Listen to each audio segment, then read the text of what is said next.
Aí. Vamos lá. Página 148. Isso aí. Vamos começar. Então, como vocês podem ver, esse capítulo aí, ele vai tratar do iluminismo. E eu já tive falando para vocês algumas coisas a respeito disso e da importância que é a gente entender o iluminismo para entender toda a política, a cultura, a ideologia do nosso mundo contemporâneo. Perfeito? Então, só relembrando rapidamente, a gente começou falando da chamada Reforma Protestante do século XVI. Pessoal, estou dando aula agora, acabou 100% a conversa. Obrigado.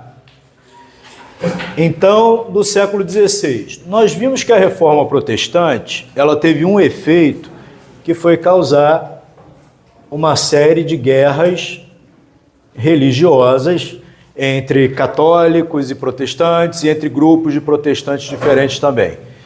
E aí começa a surgir a filosofia iluminista no século XVIII. Então, essa filosofia iluminista, ela vai ser uma filosofia que a principal característica dela é a questão da secularização, que é basicamente, você ter um mundo, uma sociedade, uma política, onde a religião não tem importante. O que importa é o mundo material, é o mundo que a gente pode ver. Então a gente vai tirar do mundo tudo que diz respeito à espiritualidade, a Deus, a coisas místicas nesse sentido. Você entendeu? O que vale é só o que meus olhos podem ver, o que eu posso tocar, o que eu posso experimentar. Se eu não posso verificar a existência de uma coisa materialmente, essa coisa para mim não tem existência. Então isso a gente chama de secularização. Isso aqui vai ter várias manifestações políticas, culturais e tudo mais. Entendeu? O resultado disso aqui, o iluminismo, então, ele vai dizer basicamente o seguinte: a religião, ela é uma coisa ruim. A visão dos iluministas é essa. Por quê? Porque a religião, ela tem um monte de superstições que não podem ser cientificamente comprovadas. A religião, ela tem preconceitos. A religião causa guerras, causa brigas. Então, o mundo sem religião vai ser um mundo muito melhor. Essa é a ideia por trás de grande parte do iluminismo. Ô, senhoria, se vocês não pararem a conversa, eu já vou botar para fora agora. É conversa nenhuma, eu estou dando aula. Então, o iluminismo tem essa visão. Então, tem uma vertente mais radical do iluminismo, por exemplo, isso vai se manifestar na Revolução Francesa, que vai pensar basicamente o seguinte: vamos exterminar a religião. O que a gente faz com os padres? Bota os padres no paredão de fuzilamento e mata tudo. O que a gente faz com as igrejas? Destrói as igrejas, ou então pega aquelas igrejas lá e transforma num prédio público para alguma coisa qualquer. A religião é ruim, nós temos que acabar com ela. Uma outra vertente do iluminismo, mais moderada, ela vai pensar o seguinte: a gente pode continuar com a religião, mas a religião, ela se torna algo da vida privada da pessoa. Se a pessoa quer ter religião, ela tem. Se ela não quiser, ela não tem. Ela escolhe a religião que ela quiser. Vem um conceito que a gente chama de liberdade religiosa. Entenderam? Só que, junto com o conceito de liberdade religiosa, vem o conceito também do Estado laico. Vocês sabem o que significa isso aqui, não sabem? O que significa o Estado laico, gente? Um Estado sem religião. Então a religião pode ter. Você pode ter a sua religião pessoal, mas o Estado, o governo, ele não pode professar oficialmente uma doutrina religiosa. Vocês entenderam? Ele é laico. Todas essas ideias aqui vêm da época do iluminismo. Só que o iluminismo, obviamente, não trabalhava só com a questão da religião. Não era só disso que ele estava falando. Por que ele atacava tanto a religião? Porque antes do iluminismo, a religião era o principal fator da sociedade. Tudo girava em torno da religião. Entenderam? A religião não era separada da política. Então, por exemplo, o rei da França, a gente vai falar aqui da Revolução Francesa, que foi o principal episódio iluminista na Europa, né? Foi um movimento político gerado pelo iluminismo. Antes da Revolução Francesa, como é que era a política? Você tinha um rei, tá? Esse rei a gente chama de absolutista, mas essa palavra aqui é uma palavra que foi criada pelos iluministas como uma forma de denegrir a imagem do rei, porque esse rei nunca teve poder absoluto. Então é aquele famoso jogo de palavras para você denegrir a imagem do rei. E esse rei, então, ele era rei por direito divino. Por que eu tenho que obedecer ao rei? O rei foi eleito numa eleição? Não. Hoje a gente pensa mais ou menos o seguinte, o presidente ele tem legitimidade para governar porque teve uma eleição, a maioria das pessoas votou nele, então a legitimidade dele vem do voto popular, é isso que dá legitimidade. O rei, ele tem voto popular? Ele foi eleito? Então o que dá legitimidade ao poder do rei? Por que eu tenho que reconhecer ele como o chefe máximo da nação? O que dá legitimidade? Nessa época era a questão do direito divino. O rei, ele é um representante de Deus, ele foi escolhido por Deus.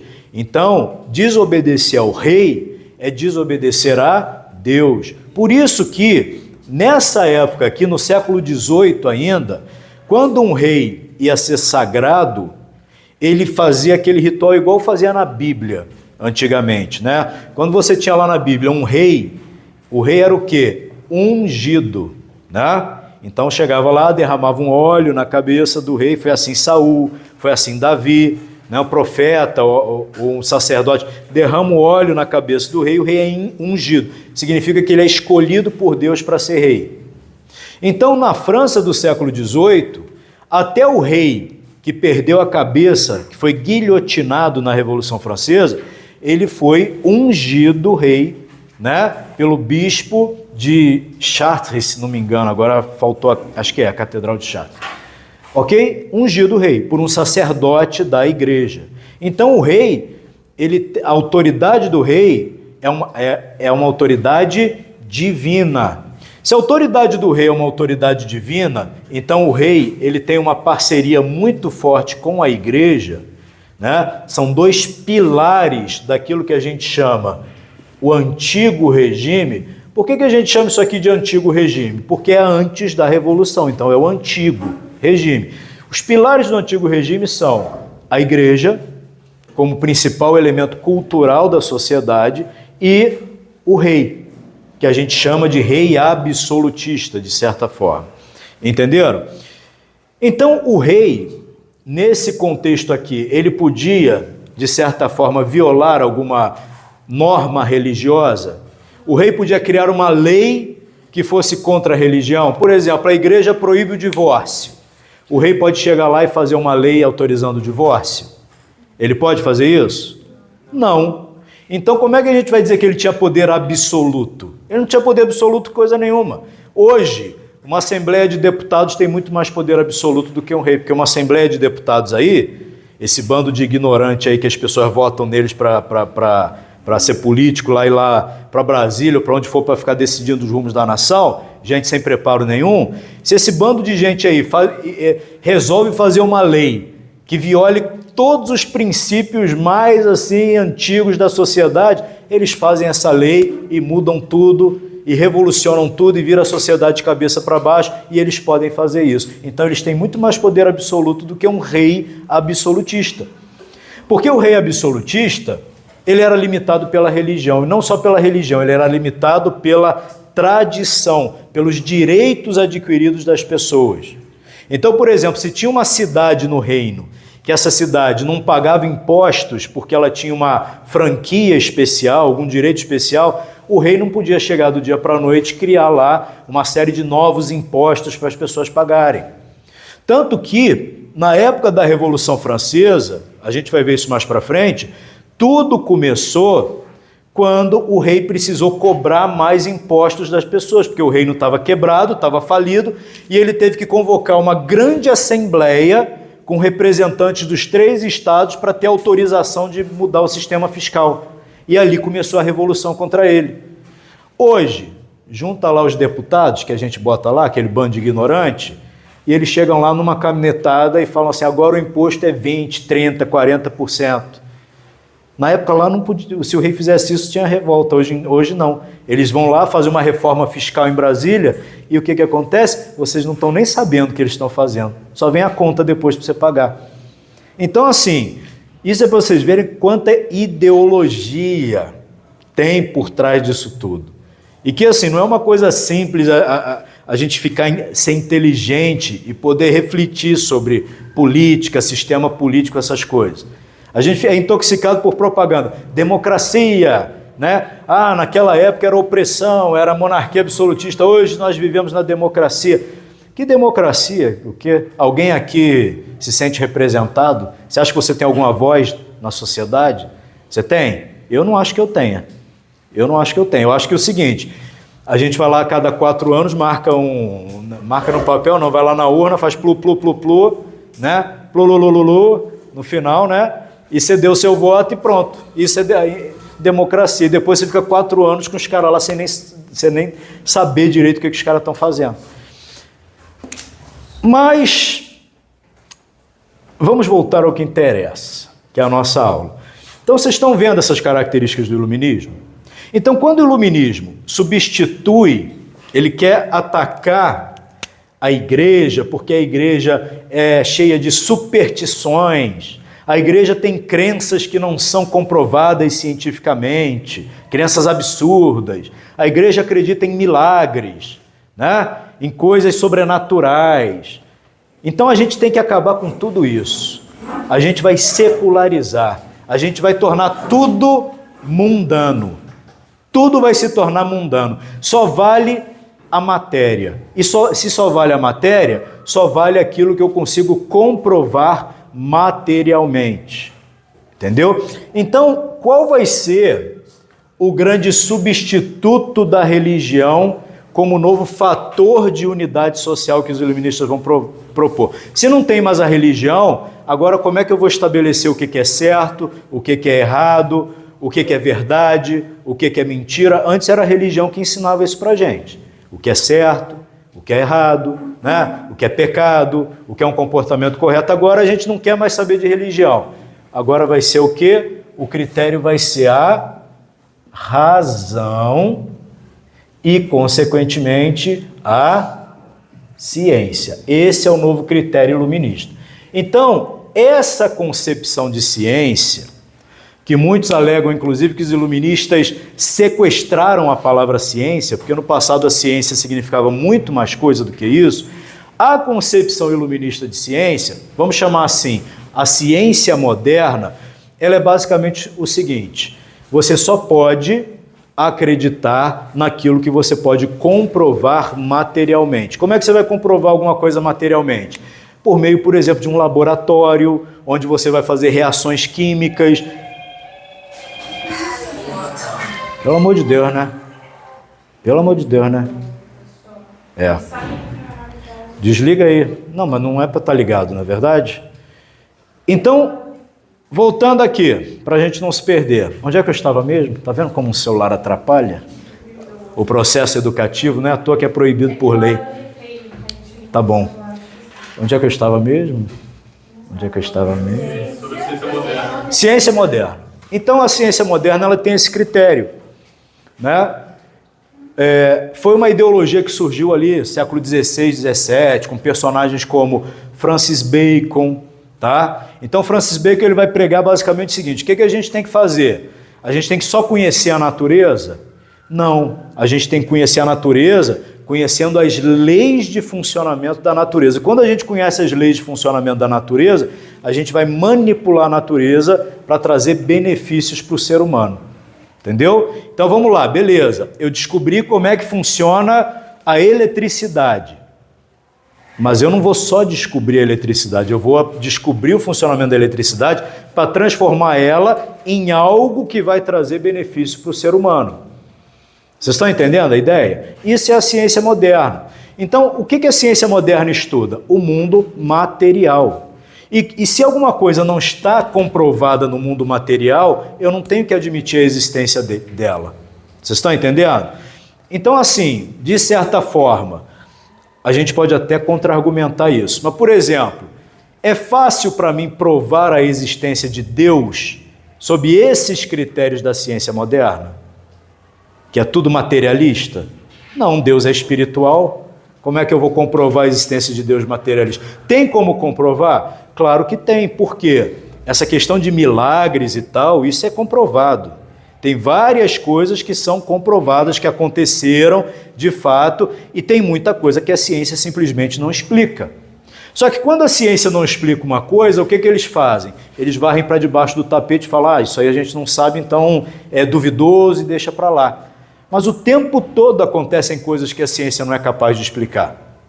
Por que o tempo todo acontecem coisas que a ciência não é capaz de explicar? Porque a concepção iluminista do mundo moderno ela é limitada e ela rompe com uma tradição da humanidade de milênios e milênios e milênios, porque sempre houve a concepção de que existe o mundo físico, o mundo metafísico, o mundo espiritual, vamos chamar assim, e está tudo ligado uma coisa com a outra.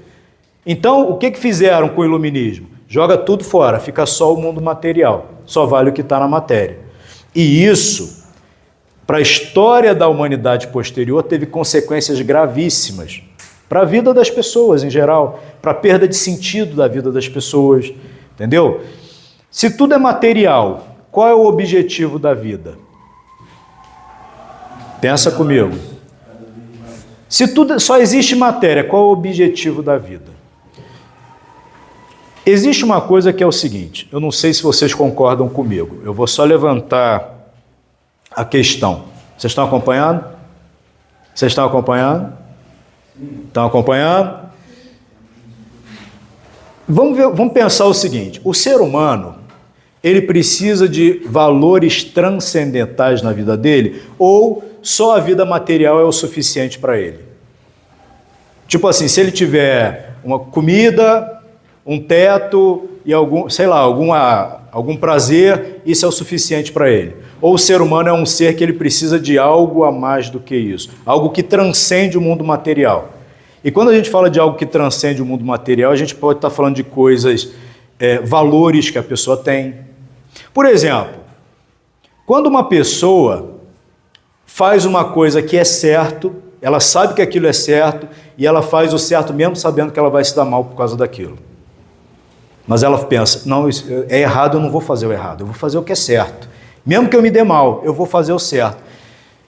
E isso é um valor transcendental, isso transcende a matéria, porque se você for pensar só com a lógica material, essa pessoa vai se dar mal. Você imagina uma pessoa que perde dinheiro porque fez uma coisa certa. Ela tem uma oportunidade de, às vezes, fazer uma coisa errada e ganhar muito dinheiro. Aí ela fala assim, não, eu não vou fazer isso, eu vou fazer o que é certo. Se você for pensar nessa lógica aqui de que tudo é matéria, isso não faz sentido nenhum. Porque se tudo é matéria e a finalidade última do homem é só material, é só ele se alimentar, reproduzir, enriquecer, ter uma vida confortável, não faz sentido nenhum uma pessoa que faz o certo e perde dinheiro com isso. Vocês estão entendendo como é que é complicado essa concepção de você transformar tudo em matéria? Se tudo é matéria, tudo na vida seria ganhar dinheiro, reproduzir, ou seja, né, alimentar e reproduzir, que é a característica básica da matéria, né? E se você está fazendo isso, está tudo certo. Só que o ser humano não é assim. O ser humano não é um bicho. Vocês já pararam para pensar nisso? Que o ser humano não é um bicho? O ser humano ele trabalha com conceitos assim meio certo, errado. Isso é certo, isso é errado. Isso viola meus princípios. O ser humano tem essas coisas. Independente do que ele ache certo ou errado, o ser humano tem essas coisas. E tudo isso vai muito além da matéria. Então, essa filosofia materialista, vocês estão acompanhando, gente, ou está muito complexo assim? Tá legal, porra. É porque assim, eu fico assim pensando assim, né? Às vezes eu estou indo longe demais, não sei, mas ó, se vocês acompanharem, vocês vão ver onde é que eu vou chegar. Essa filosofia materialista, o que ela gera, de certa forma? Presta atenção. Primeiro, se o ser humano é um ser totalmente material, ele não tem alma, ele não tem espírito, ele não tem nada disso, ele pode ser tratado como um animal, mais ou menos assim. Eu vou descobrir as leis de funcionamento do ser humano, e quando eu descobrir as leis de funcionamento do ser humano, eu vou tratar o ser humano igual a uma máquina. E aí eu vou dar tais estímulos para ele, e aí ele vai responder dessa forma. Se eu der outros estímulos, ele vai responder de outra forma. É como se o ser humano fosse um objeto científico de estudo, ele não tem alma. Então, por exemplo, é como se fosse uma máquina, se eu apertar esse botão vai acontecer isso, se eu apertar esse botão vai acontecer isso. Isso gera uma coisa chamada o quê? Engenharia social, que hoje está assim, muito forte, e a gente é o tempo todo manipulado sem perceber. Como é que manipulam a gente? Manipulam a gente pela televisão, manipulam a gente pelo algoritmo das redes sociais, pelo aquilo que a gente assiste. E aí, eles vão apertando botões na gente, querendo gerar em nós determinados tipos de comportamento, que eles precisam, que eles acham que a sociedade tem que ser assim. É a primeira coisa da perda do sentido espiritual da vida do ser humano. A questão da manipulação e do materialismo. Vocês estão entendendo? A outra coisa é o seguinte, pensa comigo. Se a vida é toda material, o objetivo da vida é basicamente o quê? Pensa comigo. Se a vida é toda material, qual é o objetivo final da vida? Aumentar o prazer e diminuir a dor. Entenderam? Só existe matéria, então qual é o objetivo da vida? Eu sentir mais prazer e eu sentir menos dor. Se tudo é material, é só isso que existe na vida. E aí a gente entra numa filosofia da modernidade que é o utilitarismo. Então o utilitarismo é o quê? Tudo vale a utilidade que tem para gerar mais prazer e evitar a dor. E aí eu pergunto, a vida será que é só isso? Aumentar o prazer e evitar a dor? A vida de vocês é só isso? Aumentar o prazer e diminuir a dor? É só nisso que vocês pensam? Vocês já ouviram falar uma coisa chamada sacrifício? Ninguém nunca se sacrificou por alguém que ama, fez uma coisa que só causou dor, mas por alguém que ama. Por exemplo, né, vocês ainda não têm filhos, mas uma mãe, por exemplo. Quantas coisas a mãe sacrifica na vida dela por um filho? Onde é que se encaixa isso aqui no utilitarismo? No utilitarismo, o que é mais fácil? Joga a criança no lixo. O importante é ser feliz. Joga a criança no lixo, é mais fácil. O importante é ser feliz. Entendeu? Mas não... Vocês entenderam? Por exemplo, eu que sou professor de história, vocês acham que eu sou professor de história porque eu quis aumentar o meu prazer e diminuir a minha dor? Não. Não faz muito sentido, né? Então, o ser humano ele tem essa questão de valores, eu estou fazendo alguma coisa, como é que é a palavra que a gente usa para isso? São valores transcendentais, eles ultrapassam a matéria, eles vão muito além da matéria. Tá? E eu não estou falando só de religião, vocês estão entendendo que eu não estou falando só de religião? Eu estou falando de valores que as pessoas têm, que elas levam elas a tomar atitudes, que elas não estão preocupadas só com o mundo material, elas estão preocupadas com conceitos éticos, conceitos metafísicos. Só que no mundo hoje, o que querem enfiar na cabeça das pessoas? Né? O importante é só ser feliz. Beleza, é uma frase que a gente ouve o tempo todo. O importante é ser feliz. Mas vocês já levaram essa frase às últimas consequências? Se o importante é ser feliz? Aonde que isso vai parar? Aonde que isso vai parar? Sabe, antigamente, antes dessa filosofia moderna toda, existia um conceito em todas as sociedades, mesmo religiosas ou não religiosas. Por exemplo, na sociedade romana, você tinha uma filosofia muito famosa chamada estoicismo. Alguém já ouviu falar disso? O estoicismo, hoje em dia está voltando, o pessoal está falando, né? Por exemplo, o estoicismo, tinha alguns filósofos que pregavam essa corrente filosófica, não tem a ver com religião, é filosofia. Um dos mais famosos foi um imperador romano, chamado Marco Aurélio, né? Ele tem um livro famoso, Meditações. A filosofia do estoicismo, ela é interessante, porque ela diz basicamente o seguinte: primeira coisa, você vai aceitar o prazer e a dor exatamente do mesmo jeito. O que vier, o que a vida te apresentar, você vai aceitar e você não vai preferir um ao outro. É a primeira coisa, entendeu? Você não vai viver uma vida só pelo prazer, você vai viver uma vida onde muita coisa está fora do seu controle. Então, se vier uma coisa boa, você vai receber muito bem. Mas se vier uma coisa que não é muito boa na sua vida, você também vai saber receber aquilo do jeito que é para receber. Você não vai fugir de uma situação difícil. Então, primeira coisa, dor e prazer e dor, você vai tratar tudo da mesma forma. Entenderam? E aí você vai começar a ter uma coisa chamada caráter.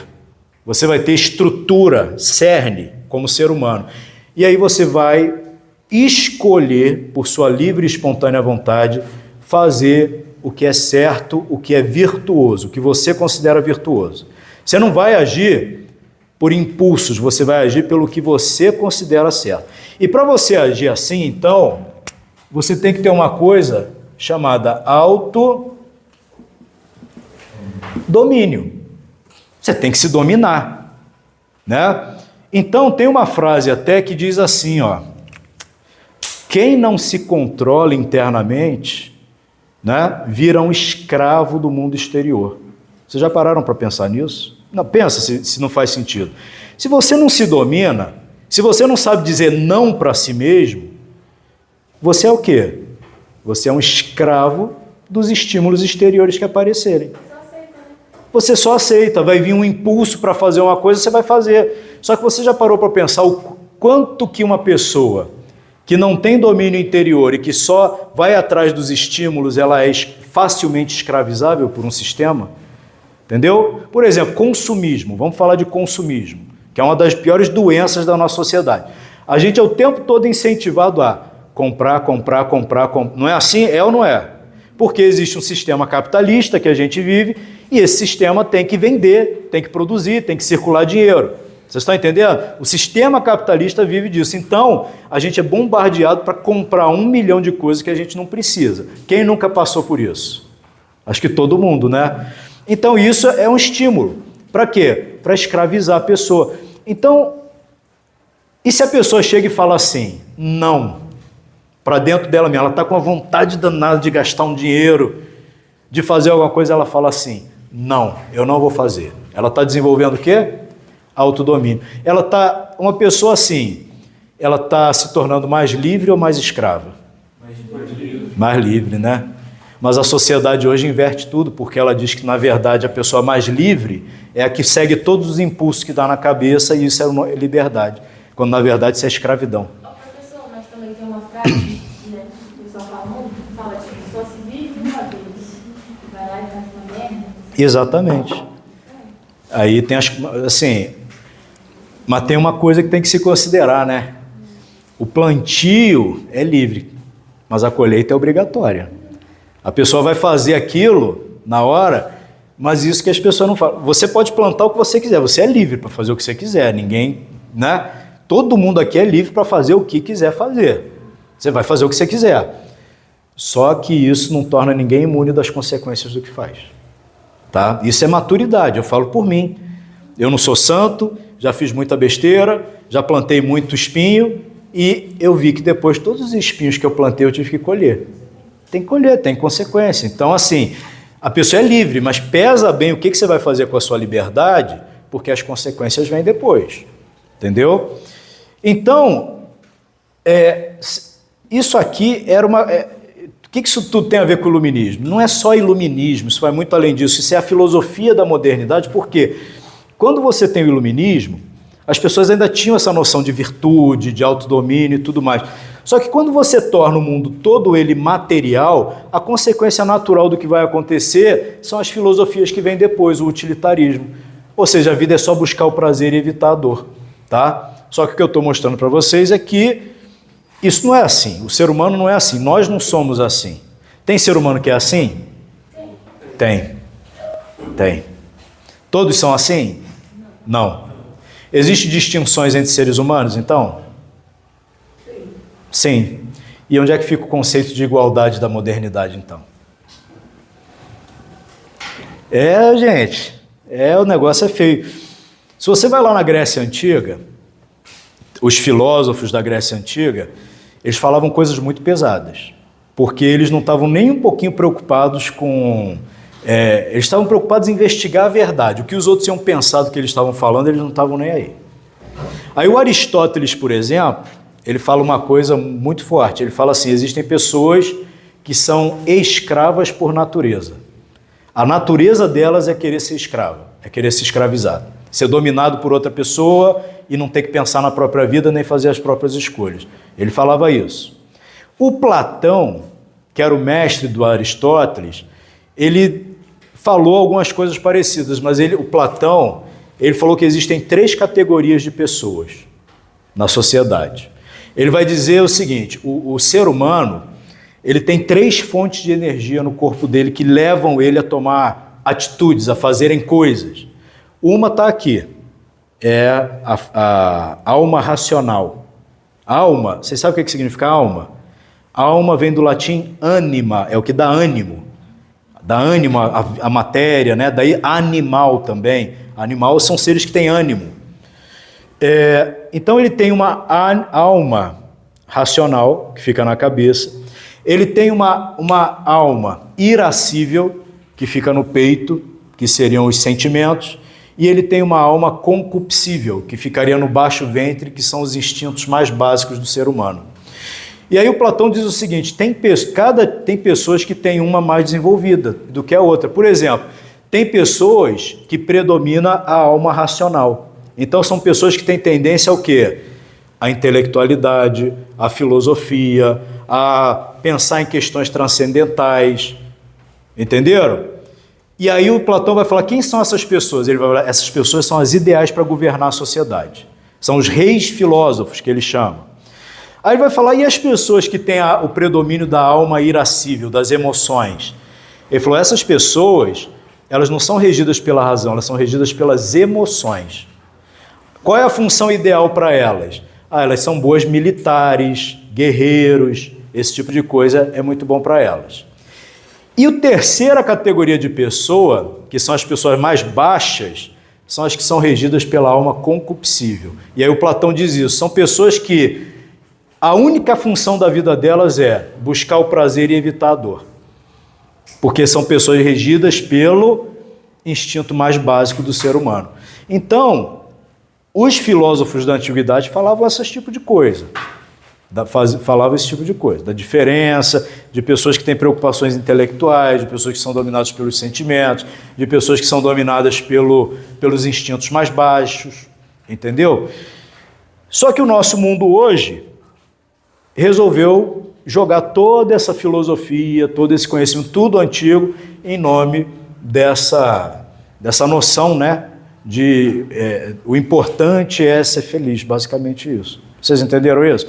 Agora, eu nunca agi com essa filosofia. Se o importante é ser feliz, eu não teria cuidado dos meus filhos, eu ia ser feliz. Você está entendendo como é que é complicado? Então, antigamente existia um conceito, né? O conceito de sacrifício. O que é o conceito de sacrifício? O que é importante? É importante eu ser feliz ou é importante eu fazer o que é certo? Esse é o ponto. Se é importante eu fazer o que me faz feliz, eu vou sair consumindo igual um doido, gastando dinheiro de forma irresponsável. Eu vou ter um comportamento irresponsável com todas as coisas, desde que me dê prazer, está tudo valendo, né? Depois vem as consequências. Agora, essa é a minha preocupação, ou a minha preocupação é fazer o que é certo? E aí, quando a gente fala o que é certo, é o que é certo para você, né? Você, a sua consciência. Ou é fazer o que é certo? Se eu tenho que fazer o que é certo, eu vou ter que fazer uma coisa chamada sacrifício. E aí, você pode ir pelo lado do estoicismo, que é uma filosofia que pregava que você tem que fazer o que é certo, independente daquilo te causar dor ou prazer. Mas você também pode ir pelo lado da religião. O cristianismo, ele é uma religião toda baseada no conceito de sacrifício, porque até Deus se sacrificou. Não é? Se o próprio Deus encarnado se sacrificou, se entregou à morte de cruz, que é a morte mais cruenta, para, em nome de salvar outras pessoas, né? Qual é a principal mensagem do cristianismo para um cristão? É a noção de sacrifício. Você vai sacrificar pelo certo, você vai sacrificar pelas pessoas que você ama, você vai dizer não para si mesmo, né? Em nome do amor, em nome do amor ao próximo, entendeu? Que é a lei, não é a lei? Então é isso. Só que, desde a época do iluminismo, quando jogaram a religião fora, essas tradições todas fora, essas coisas todas mudaram nesse sentido. Tem um monte de gente dormindo. Tá com soninho? Minha aula tá muito chata? Tá ruim a aula? Não, boa pra caramba. Que bom.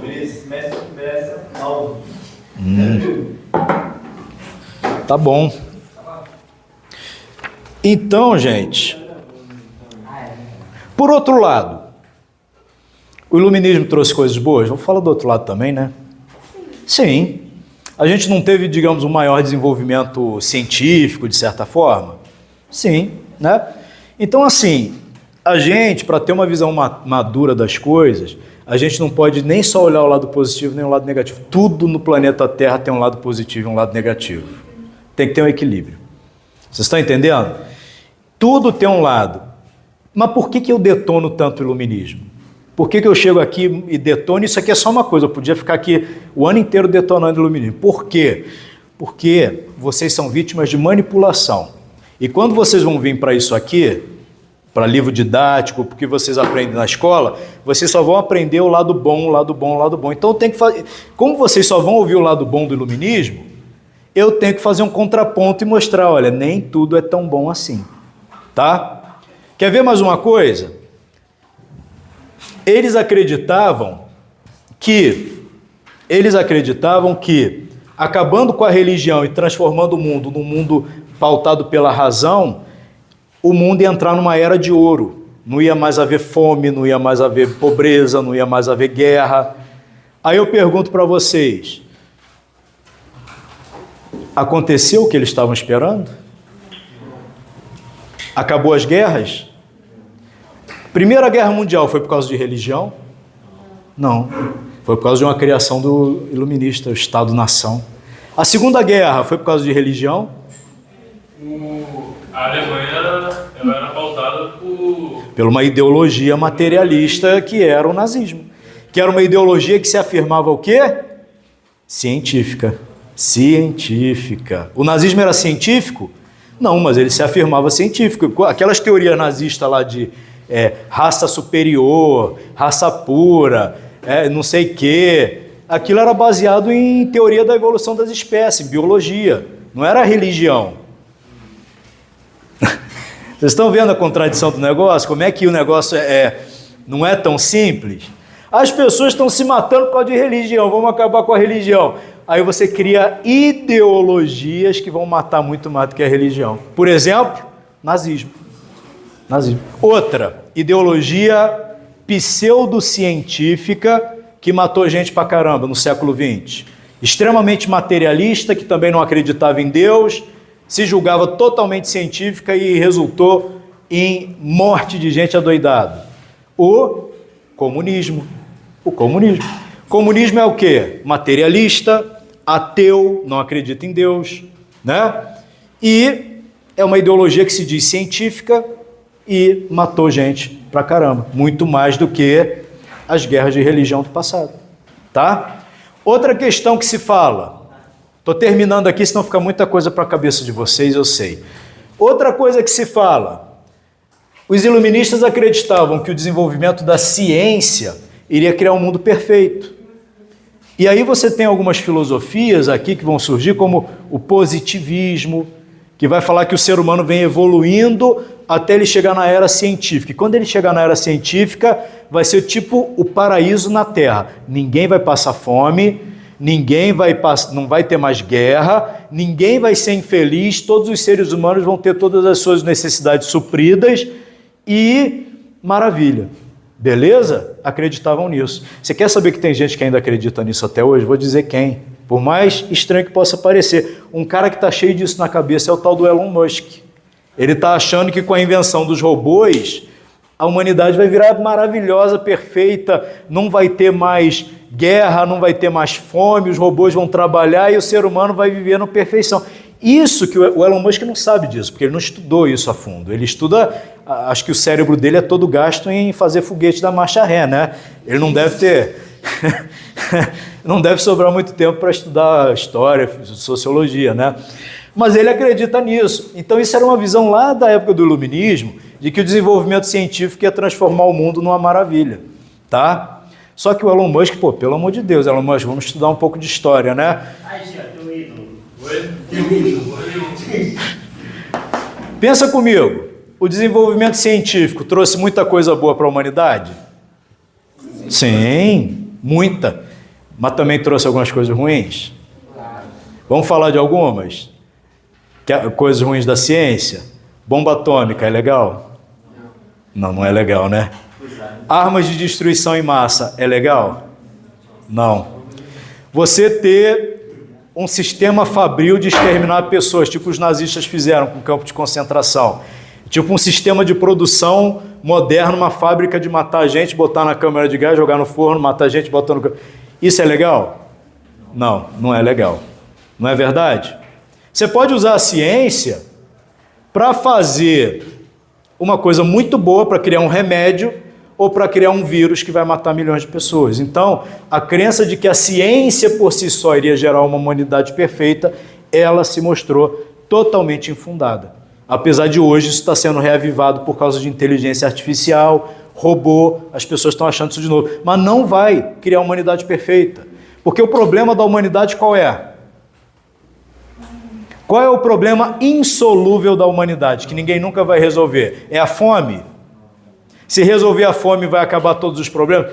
É a doença? Se acabar a doença, vai resolver todos os problemas? Não, porque sabe qual é o problema da humanidade? O problema da humanidade é o ser humano. Esse ninguém muda. É o coração do ser humano, que é corrupto. O coração do ser humano é cheio de inveja, maldade, orgulho, soberba, né? É ou não é? É lógico que é. E assim, beleza, todo mundo tem o que comer, vai acabar com a inveja? Não vai, gente. A inveja só vai arrumar outro jeito, porque é a natureza do ser humano. Fala. Não sei se é filósofo, acho que um descritor que ele acreditava isso, que o humano nascia bom, mas se tornava corrupto. É exatamente isso, é iluminismo. Só para mim concluir então, vou pegar esse ponto que você falou para mim concluir a aula. Na verdade, esse pensamento é um pensamento da época do iluminismo, não é Montesquieu, foi Rousseau, Jean-Jacques Rousseau. O Jean-Jacques Rousseau, ele é um filósofo muito característico do iluminismo, porque ele vai, em vários sentidos, na contracorrente do iluminismo. Então, por exemplo, se os iluministas acreditavam na ciência, endeusavam a ciência, o Jean-Jacques Rousseau, ele ia por outro caminho. Ele dizia que o homem, quanto mais próximo da natureza ele tiver, melhor. Então, quanto mais civilizado, científico e tudo mais, ele está se afastando da natureza e ele está se degradando. O Jean-Jacques Rousseau pensava nisso. Então, o Jean-Jacques Rousseau desenvolveu várias ideias que já causaram muitos problemas na humanidade. Uma das ideias que ele gerou é basicamente o seguinte: o homem, ele é bom por natureza, mas a sociedade corrompe ele. Então, você captou a ideia que está por trás de todo esse pessoal que pensa que se eu mudar alguma coisa na sociedade, eu vou resolver todos os problemas da humanidade. Você entendeu? Porque o homem ele já é bom. Mas como a sociedade é ruim, a sociedade torna o homem mau. Então, se eu resolver o problema da sociedade, o problema social, o homem vai ser naturalmente bom. Então, por exemplo, uma pessoa que acha que um criminoso que pega a arma, mata a gente, faz um monte de besteira, é um coitadinho, é uma vítima da sociedade. Qual é a filosofia dele? É Rousseau, porque ele acha que esse bandido, ele na verdade ele é bom, mas foi a sociedade que corrompeu ele. Então a culpa não é dele, a culpa é da sociedade. Entenderam como é que pensa? Então, essa filosofia gerou todas essas ideias de, se eu corrigir esse problema da sociedade, o ser humano vai viver um paraíso terrestre. Tudo vai ser perfeito. Só que, desde Rousseau para cá, já passaram mais de 200 anos, já passaram cerca de 250 anos. E de Rousseau para cá, a gente já teve 1 milhão de exemplos de tentativas que fizeram de corrigir problemas sociais para criar uma sociedade perfeita. E qual é a experiência que a gente tem depois de 250 anos? O problema não é a sociedade, o problema é o coração do ser humano. Você pode dar tudo para o ser humano, você pode botar ele numa sociedade onde ele vai ter saúde perfeita, ele vai ter todo tipo de alimentação, ele vai ter uma condição de vida material perfeita. Isso não vai resolver o problema, porque o ser humano vai continuar com inveja no coração dele, com soberba, com tudo isso. Aí, se eu estou errado ou não estou, eu não estou fechando questão, cada um de vocês faça a sua própria reflexão. Né? Isso aí é coisa para pensar 20, 30 anos, uma vida toda, se você for pensar. Não é? Entenderam? Então tem muita coisa ainda para falar de iluminismo. Na próxima aula eu vou falar da política, vou focar na questão da política. Qual foi o sistema político que o iluminismo criou? As repúblicas democráticas, liberais que a gente vive hoje. Tá bom? Mas eu acho que por hoje essa análise cultural aqui já tá bom. Tá bom para vocês? Alguma dúvida? Alguma pergunta inteligente? Nenhuma? Então vou encerrar aqui. Eu vou subir esse vídeo no YouTube para vocês assistirem, tá? Depois eu passo, vou botar ali.